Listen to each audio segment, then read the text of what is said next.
So now I'd like to talk about the connection between the mind and the breath. And in quieting the mind, we can focus on quieting the mind and the breath becomes quiet, or we can focus on the breath and the mind automatically becomes quiet. So I'm going to introduce you to a very powerful form of pranayama, one that I've used for many years to quiet the mind.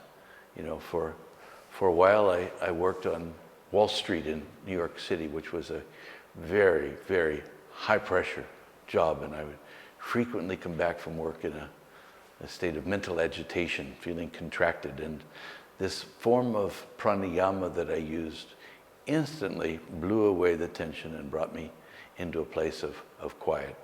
So you've probably noticed in your own experience when you're triggered, when you're upset, the breath becomes very irregular and fast.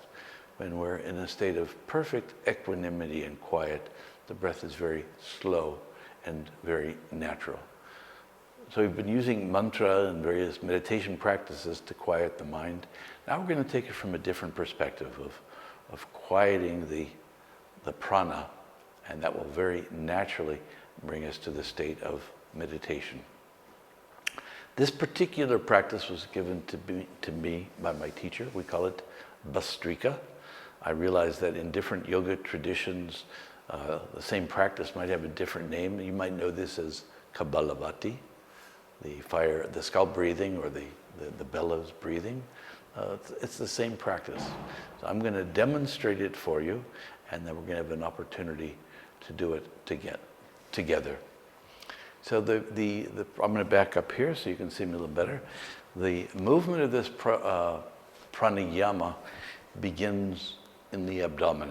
It's primarily a very strong and powerful exhalation.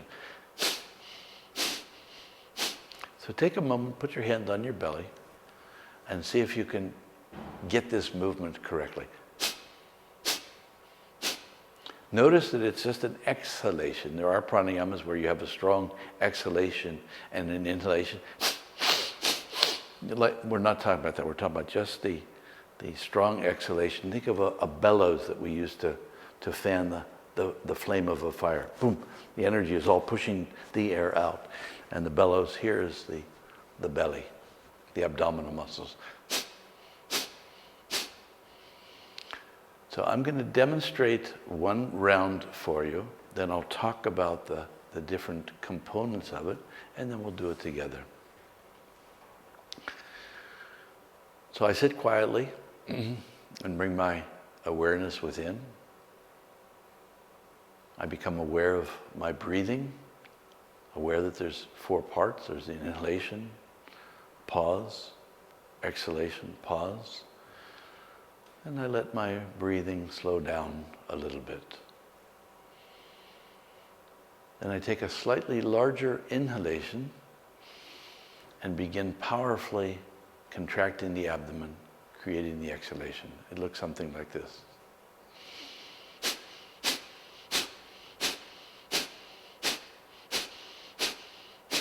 And we try to keep the rest of the body still, so we're not moving anything but the abdominal muscles. So put your hand there and see if you can do that.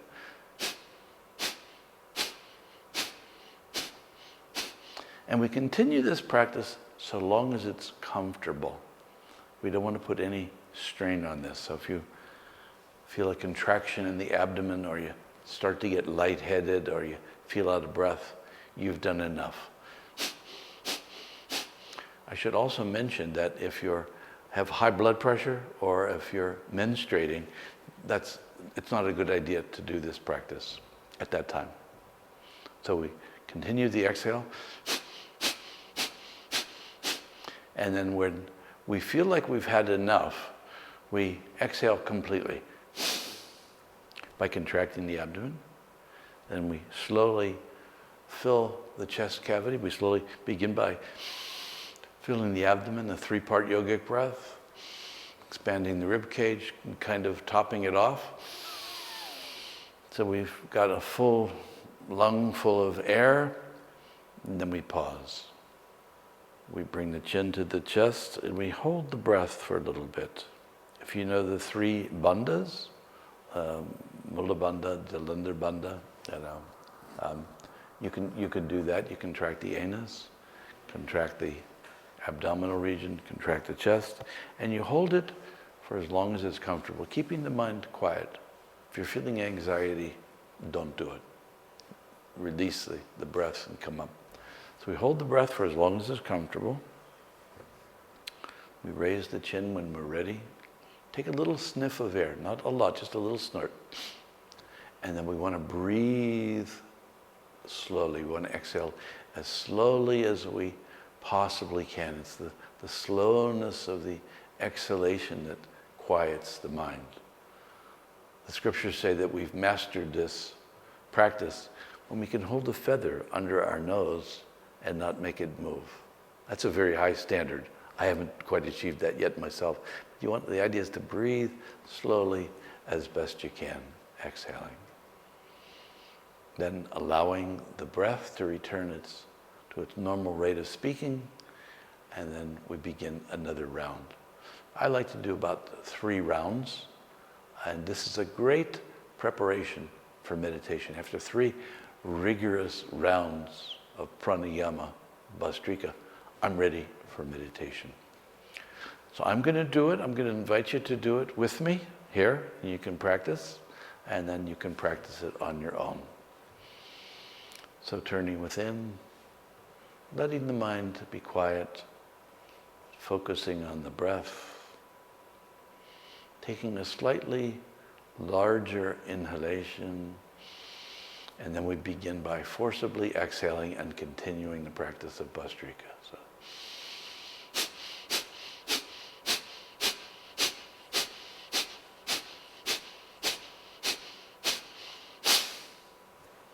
Then we inhale, filling the lungs completely, the abdomen, chest, top. Once we're full, we bring the chin to the chest and apply the bandhas, and we hold the breath for as long as it's comfortable. You don't want to hold it too long to where you come up and have to forcibly exhale.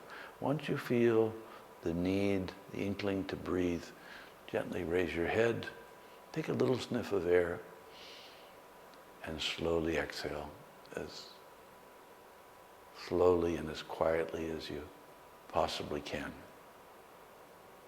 So I'd like you maybe to pause the video at this point and do 3 rounds of bhastrika, and then we'll go into meditation.